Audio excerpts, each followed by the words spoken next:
kalau menafsirkan yang secara progresif ya, menafsirkan Alkitab secara progresif. Itu betul. Tapi gerakan Kristen progresif itu salah.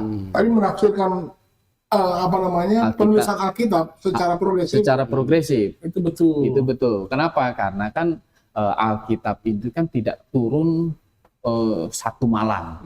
Ketebuk lah ya. Gitu kan di gua mana begitu, enggak begitu.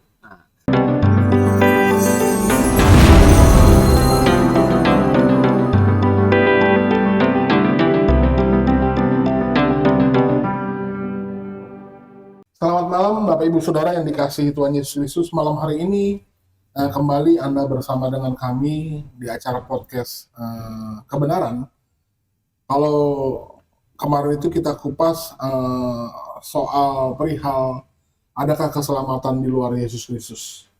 Hari ini saya akan coba membuka tema baru, Pak Yus ya. Di depan saya ada Pak Gembala Kurnia yang menemani saya. Selamat malam Pak Gembala Kurnia. Malam Pak. Ada juga Pak Diaken Yusias. Selamat malam Pak Yusias. Tentang Kristen progresif Pak. Sebenarnya kalau subscriber podcast Kebenaran melihat video kita sebelumnya, sebenarnya ini sudah lama kita bahas.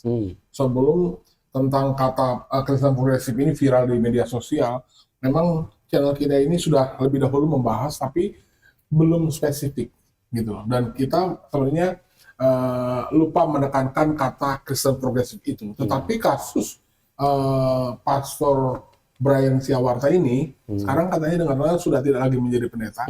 Tetapi pada waktu dia pertama kali memviralkan video ini bersama dengan channelnya Onat dan Habib Jafar waktu itu, dia masih pendeta yang menjadi narasumber.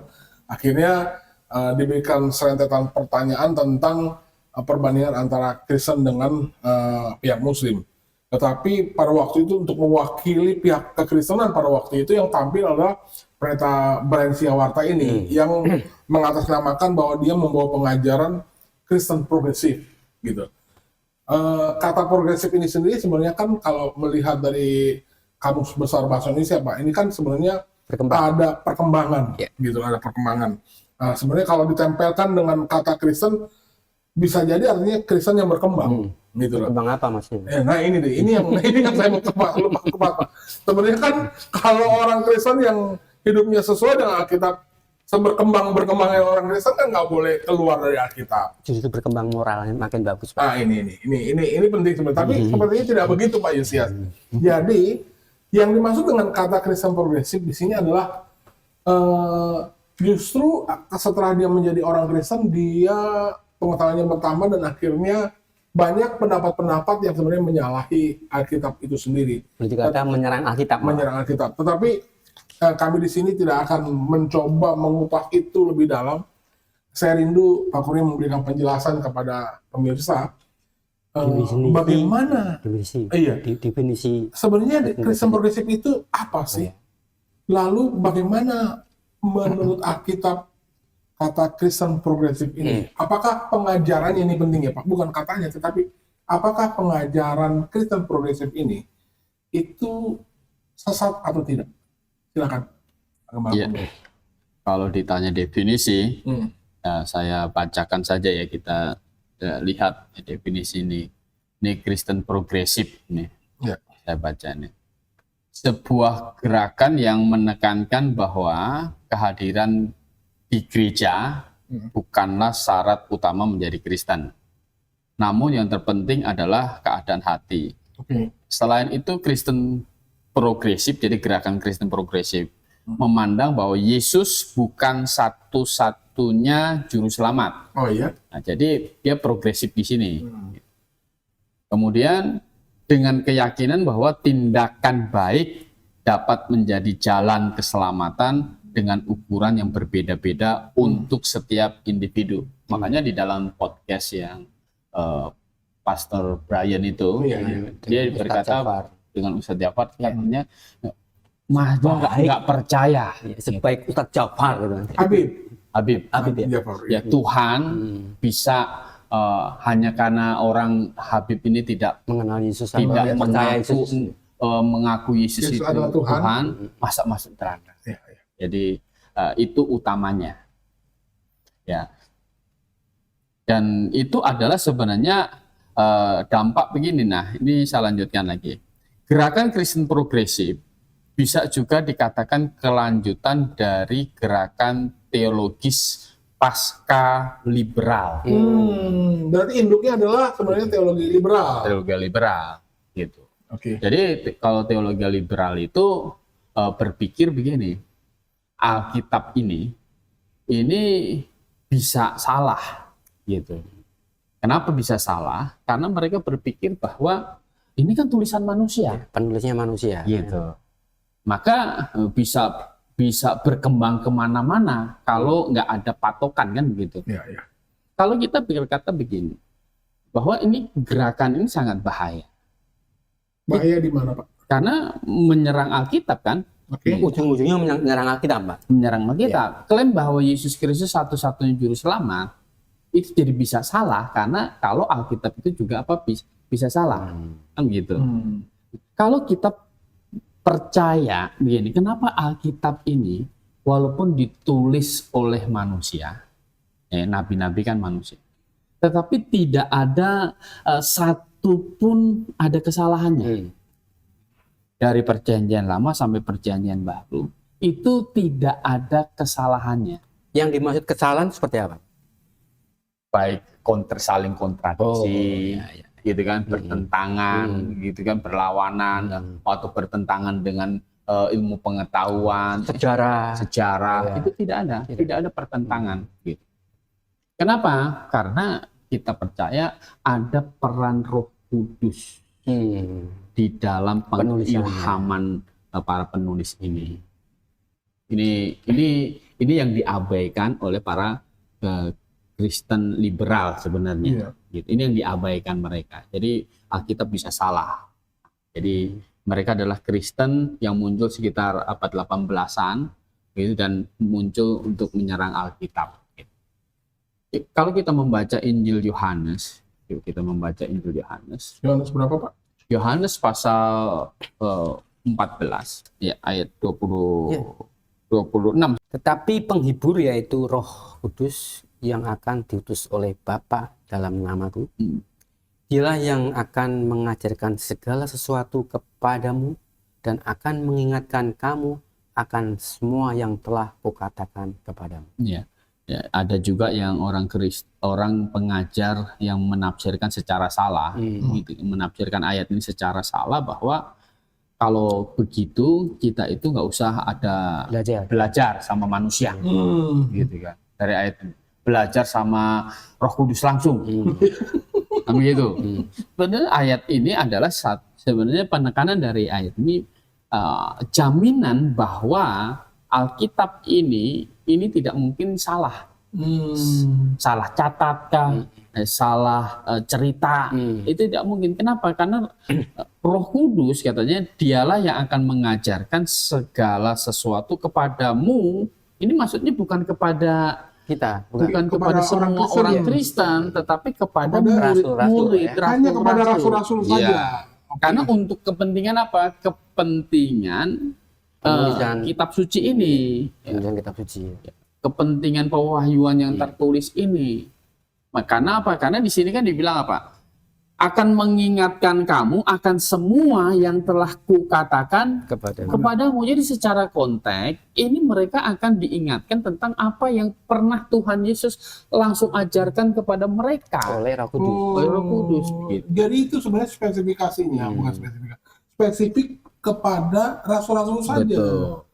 Untuk akhirnya nanti catatan mereka ini kita bisa percaya bahwa ini tidak ada salah. Berarti penulisan Alkitab ini diinspirasikan oleh Roh Kudus, Pak? Oleh Roh Kudus. Jadi tidak boleh ditafsirkan dengan kehendak sendiri. Gitu. Dan Roh Kudus ini juga menginspirasikan penulisan Tanakh yang dilakukan oleh nabi-nabi terdahulu sebelum rasul-rasul gitu ya, Pak. Jadi bagi murid-murid yang adalah orang Yahudi, rasul-rasul kan, kitab perjanjian lama adalah kitab suci. Mereka tahu Roh Kudus yang menginspirasikan semuanya itu, dan sekarang mereka diinspirasikan oleh Roh Kudus untuk menulis kitab perjanjian baru. Begitu. Karena apa? Karena jemaat ini bukan bangsa Israel kan? Ya. jemaat ini, kata Tuhan Yesus, jemaatku, Allah mau tidak akan menguasainya, kan begitu. Jadi ini adalah orang-orang yang akhirnya dari berbagai suku, bangsa, segala macam yang bertobat, percaya kepada Yesus Kristus, itulah jemaat, gitu. Memberi diri dibaptis menjadi satu tubuh jemaat. Dan ini kitab perjanjian baru ini menjadi standar pengajaran bagaimana jemaat ini harus diatur, begitu. Nah, jadi ada perjanjian lama itu tentu pengaturan tentang kalau menafsirkan yang secara progresif, menafsirkan Alkitab secara progresif. Itu betul. Tapi gerakan Kristen progresif itu salah. Tapi menafsirkan penulisan Alkitab secara progresif. Itu betul. Kenapa? Karena kan Alkitab itu kan tidak turun satu malam. Ketebuk gitu kan di gua mana begitu, enggak begitu. Nah, tetapi ini Musa 1500 sebelum Masehi itu dipakai Tuhan untuk menulis kitab Taurat. Nah, kemudian nanti masuk ke tanah Kanaan, ada para nabi. Para nabi itu. Ya kan? Nabi-nabi dipakai untuk menuliskan. Kan itu dari kitab Musa, itu berarti yang menuliskan Musa, Pak. Kitab Taurat maksudnya, Kejadian, Keluaran, kan, segala macam. Berarti Musa diingatkan Allah kembali bagaimana proses penciptaan alam semesta, Pak. Iya, betul. Jadi Allah sendiri inspiratornya. Betul. Musa kan tidak hadir di dalam penciptaan itu, gitu. Dan memang belum ada, Pak. Ya. Makanya garansi bahwa itu tidak salah, gitu. Roh Kudus, gitu. Tuhan sendiri, Allah yang menginspirasikan mereka. Jadi tidak ada pertentangan dengan ilmu pengetahuan, dengan apapun, dan ayat-ayat di dalam Kejadian sampai Wahyu itu tidak saling bertabrakan, tetapi saling melengkapi, gitu kan. Nah, menafsirkan secara Alkitab secara progresif itu begini. Misalnya, Musa di dalam kitab Perjanjian Lama itu kan mengatur bagaimana harus berkorban, gitu. Nah, sekarang korban-korban itu adalah sebenarnya simbol, gitu kan, dari korban yang akan dilakukan Yesus Kristus di atas kayu salib. Gitu. Jadi kalau ketika Yesus Kristus itu sudah datang, hakikat dari yang dilambangkan ini sudah datang, maka kita tidak lagi melakukan korban-korban di dalam Perjanjian Lama. Gitu. Nah, Tuhan sendiri yang sudah mengubah sistem penyembahan. Kata Tuhan Yesus kepada perempuan di Samaria itu kan, saatnya akan tiba dan sudah tiba sekarang. Penyembah-penyembah benar akan menyembah di dalam roh dan kebenaran. Jadi sistem penyembahan di dalam Perjanjian Lama ditinggalkan. Ini progres, berkembang, diganti, gitu kan, dengan apa yang hukum yang sudah disampaikan oleh Yesus Kristus. Nah, tapi setelah Wahyu 22 ayat 21 selesai ditulis, hukum untuk mengatur kita jemaat ini kan sudah final, sudah cukup. Sudah cukup. Ini tidak bisa progres lagi dari Alkitab. Bisa berkembang dari dogma gereja, bisa, karena dogma gereja belum tentu sesuai dengan Alkitab, ya kan gitu. Apalagi tradisi gereja, tradisi gereja belum tentu sesuai dengan Alkitab. Patokan kita harus kepada Alkitab. Ya kan gitu. Nah, kalau kita orang berkembang, dulu percaya Yesus satu-satunya juru selamat, sekarang tidak. Nah, itu salah. Yesus satu-satunya juru selamat itu bukan dogma gereja. Itu adalah pengajaran Alkitab. Jadi yang seharusnya tidak boleh berubah lagi. Yang boleh tidak berubah karena kan tidak ada pewahyuan tambahan untuk mengubah doktrin ini.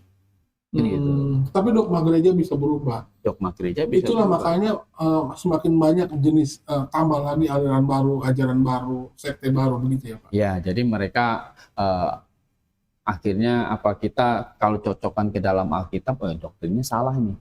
kan begitu. Ya. Turun temurun misalnya gereja membaptis bayi, kan gitu. Jadi kita cocokkan dengan Alkitab. Ya. Maka kalau kita cocokkan dengan Alkitab, tidak ada baptisan bayi. Ya. Maka ya kalau dulu pernah ada di dalam gereja yang dogmanya begitu, belajar Alkitab harus progres, gitu, berubah kepada Alkitab, kembali kepada Alkitab. Gitu. Nah, jadi jangan yang sudah Alkitab dia, gitu, diubah, gitu. Oh, ini nggak bisa ini. Sudah benar-benar diubah malah akhirnya tidak benar, gitu. Jadi salah. Ya kan? Nah, itu jadi nggak boleh. Kalau kita percaya Alkitab ini satu-satunya firman Tuhan, ini patokannya. Dalam kita bergereja ini patokannya, kan begitu. Iya. Kadang orang begini beralasan, ya, masalah boleh nggak wanita mengajar, berkhotbah di mimbar gereja, kan begitu. Wah, kalau progresif ya ngikutin zaman. Kan biasanya gereja yang mengajarkan tentang gereja yang memperbolehkan wanita itu berbicara di tengah-tengah acara pertemuan Jumat. Biasanya dia ambil itu loh Pak, konteks yang ada di Korintus pada waktu itu. Kalau tidak salah berbicara tentang keadaan wanita di kota itu yang sebelumnya mereka menganut kepercayaan kepada pagan, sehingga wanita-wanita disebut itu mereka terpilih menjadi orang-orang yang mewakili Allah, mewakili dewa mereka gitu loh. Akhirnya mereka bebas berbicara mewakili Tuhan mereka, dan kebiasaan itu akhirnya diadopsi oleh gereja mula-mula pada waktu itu yang ada di Korintus. Jadi sehingga pada waktu itu keluarlah surat dari Paulus untuk menegur jemaat di Korintus, jangan begitu. Sehingga gereja-gereja sekarang ini Pak, akhirnya membenarkan diri, ya itu hanya untuk jemaat di Korintus gitu loh. Kalau sekarang kita tidak. Karena di sana perempuannya itu dananya seperti pelacur apa segala macam, mereka itu kurang, moralnya kurang enak gitu loh, sehingga tidak cocok untuk dikenakan dalam kondisi kekinian di mana orang-orang Kristen sekarang perempuannya sudah bagus-bagus gitu loh Pak. Gimana pintar lagi? Iya. Canggih lagi. Iya. Jadi kita harus mengerti keadaan kondisi pada waktu itu. Gimana kira-kira memandang itu Pak? Ya kalau kita melihat yang lebih jelas lagi, kalau kita di 1 Timotius pasal yang kedua itu, ini bagaimana mengatur sikap laki-laki dalam pertemuan jemaat. 1 Timotius pasal 2 di ayat 12 sampai dengan ini 15. Aku tidak mengizinkan perempuan mengajar dan juga tidak mengizinkannya pemerintah laki-laki. Hendaklah ia berdiam diri. Karena Adam yang pertama dijadikan, kemudian barulah Hawa.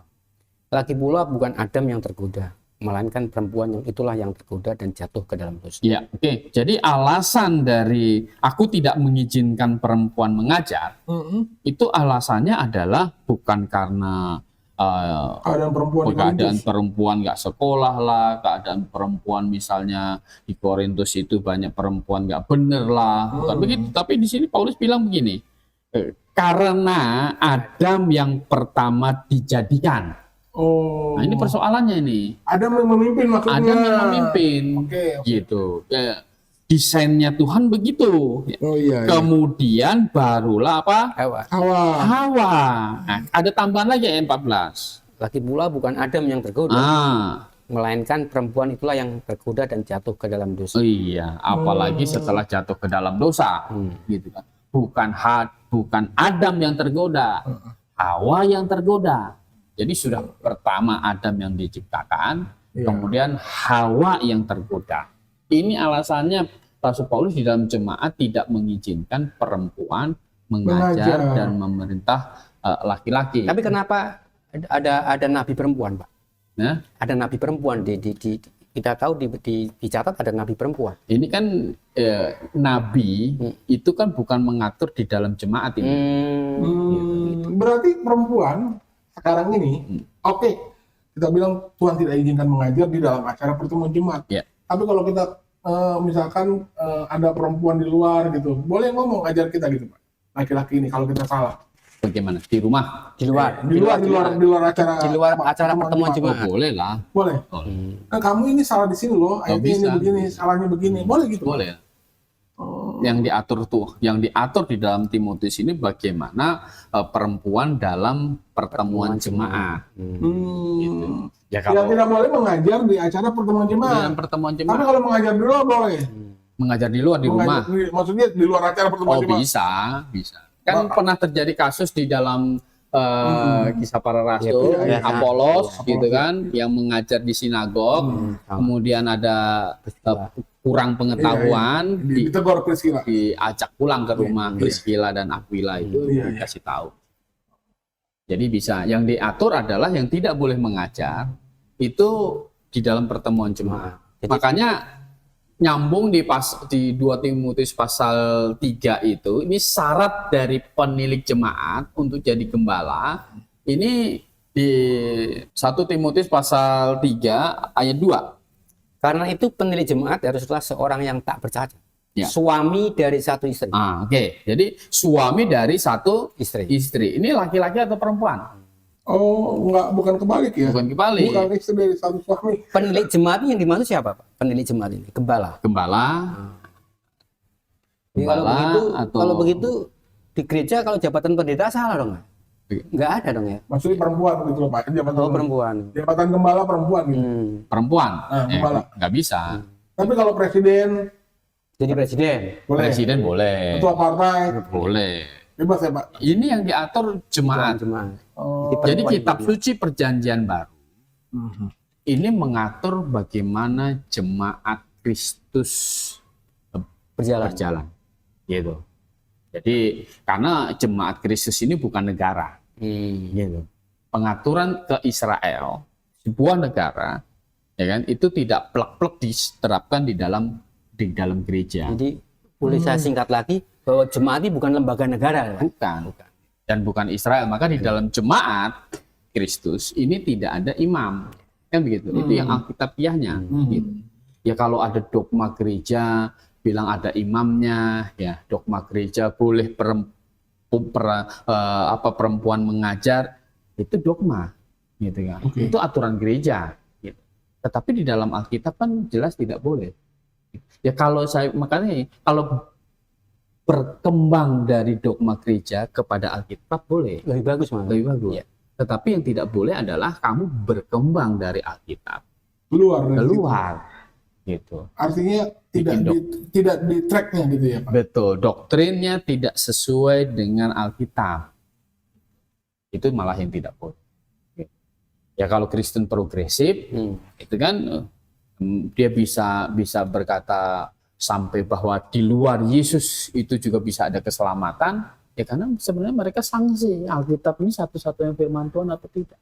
Tapi bagaimana Pak, caranya menafsirkan Alkitab secara progresif? Apakah ada caranya, sistemnya, supaya kita bisa menafsirkan Alkitab secara progresif dan tepat gitu? Ya. Ada nggak caranya? Begini, tentu kita lihat perjanjian lama itu sebagai sejarah. Ya. Sejarah, ada historis di situ, ya kan? Ada tuntunan moral di situ. Kalau sejarah itu adalah kita melihat bahwa itu bukan patokan bagi kita, kan sejarah, gitu kan. Di perjanjian lama Daud poligami, gitu kan. Abraham poligami. Itu catatan peristiwa, Pak ya? Catatan peristiwa. Kamu jangan patokan, wah dia poligami, saya ikut, gitu kan. Abraham aja 3, gitu kan. Saya minimal juga 3 sama dengan dia, gitu. Misalnya begitu kan. Atau Salomo? Kenapa nggak ikut Salomo coba? Ya kan, jadi tidak bisa. Jadi Abraham berpoligami, ada Sarah, ada Hagar, gitu kan. Sebenarnya kan itu cerita itu, ya desain dari cerita itu poligami itu adalah itu idenya manusia, gitu kan. Kan Hagar yang sodorkan kepada Sarah yang sodorkan Hagar kepada Abraham. Ide poligami itu bukan dari Allah, itu dari manusia. Oke, itu fakta sejarah. Gitu kan. Nah, kemudian di dalam perjanjian baru itu jelas-jelas tidak boleh poligami kan gitu. Ya kita bukan ikutin sejarah, ikutin apa?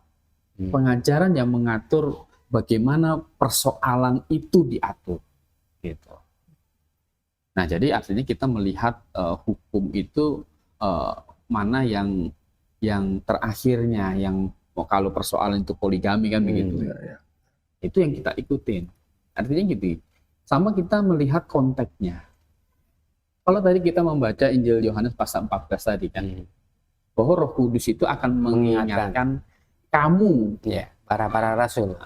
Itu jelas kita mengerti rasul-rasul, murid-murid pada waktu itu. Murid-murid. Kenapa? Karena di situ dijelaskan bahwa yang diingatkan itu adalah semua hal yang Tuhan Yesus pernah ajarkan kepadamu, kamu. Mereka langsung kan, berarti ini bicara kepada para saksi, yaitu para rasul, orang-orang yang pernah hidup langsung dengan Yesus Kristus. Itu nggak berlaku karena kita nggak mengalami itu ya Pak? Itu nggak berlaku karena kita nggak mengalami itu. Kan begitu. Berlaku ke kita ya Pak? Sama ini, kalau perkataan itu bersifat alegoris, ya kita terima secara alegoris. Artinya begini, kalau itu nggak bisa diterima secara literal, itu berarti ya alegoris, gitu kan? Ya kalau bisa diterima secara literal, itu literal terlebih dahulu. Itu jelas kok, gampang kok. Itu alegoris atau tidak. Nah, Yesus kadang menjelaskan sendiri. Kalau itu perumpamaan, ya berarti kan alegoris. Berarti kesimpulannya itu Pak, Kristen progresif itu jelas menyimpang Pak? Menyimpang. Menyimpang karena dia berprogres, Alkitab sudah selesai ditulis, dia mau progres keluar dari Alkitab. Melanggar. Dan banyak yang dilanggar. Artinya malah menyerang Alkitab sendiri. Menyerang Alkitab, gitu, dan Yesus jadi bukan satu-satunya juru selamat, ini fatal. Gitu. Jadi di balik itu pasti bukan Tuhan, di balik itu musuhnya Tuhan. Baik Pak Kurnia, membedah Kristen progresif ini sebenarnya masih belum terlalu dalam. Saya kepengen lebih dalam lagi Pak dari itu. Tadi Pak Kurnia singgung tentang poligami yang dicatat di Alkitab. Tapi nanti kita akan lihat di part kedua Pak. Baiklah saudara, Anda penasaran membahas tentang poligami yang ada di Alkitab? Karena sering ada terjadi tuduhan bahwa orang Kristen juga boleh poligami. Kan gitu. Bahkan istrinya jauh lebih banyak kan gitu. Berarti memang Alkitab membenarkan istilah poligami. Tapi biar penasaran, kita tunda dulu nanti di part kedua. Oke, selamat malam Pak Kurnia, selamat malam Pak Yus, dan salam Maranatha.